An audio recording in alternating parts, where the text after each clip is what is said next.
Voilà 3 ans que je suis arrivé à Famille Chrétienne après 20 années donc au Vatican et à suivre les papes, Jean-Paul II, le pape Benoît XVI et puis le pape François pendant les 3 premières années pontificales.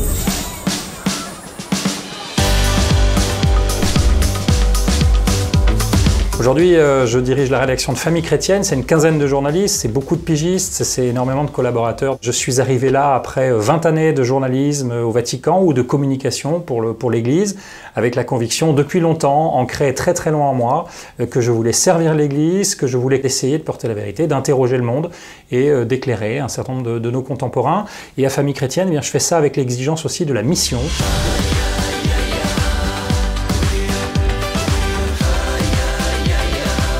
Si je me retrouve aujourd'hui à être journaliste, à être missionnaire à ma façon, c'est parce que la mission, je l'ai eue ancrée en moi il y a longtemps, plus de 25 ans maintenant, c'était au milieu des années 90, et ça c'est l'impulsion. J'ai été envoyé à l'âge de 20-25 ans, il y a donc 25 ans de ça maintenant, ou presque, en Tunisie, par Fidesco. Cette mission, elle a changé pour moi ma vision de l'Église, elle a changé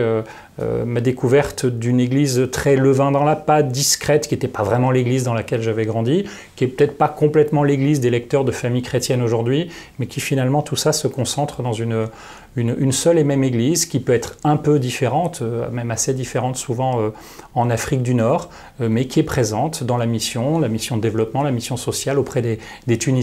Je crois que tout ça a construit effectivement aussi ma foi.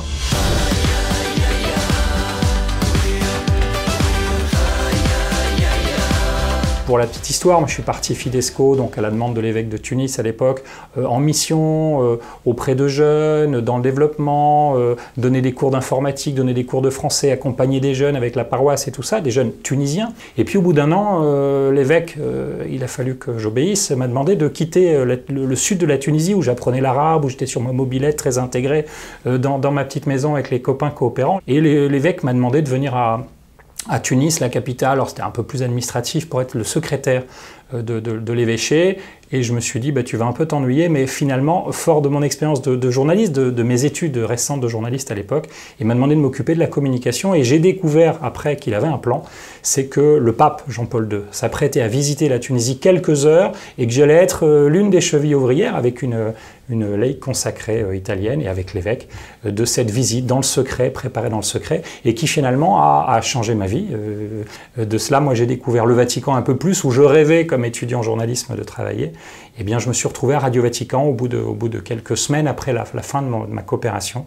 Et donc voilà un parcours de vie qui est loin d'être terminé, mais qui est déjà très complet, avec beaucoup d'expérience, et tout ça grâce à une impulsion de base, grâce à un prêtre de la communauté à l'époque qui me dit « tu devrais aller voir là-bas », qui me tournait autour pendant un petit moment, qui a discerné, qui me dit « c'est là que tu es attendu », alors que je pensais faire des grandes choses, je pensais changer le monde, en fin de compte c'est moi qui ai changé.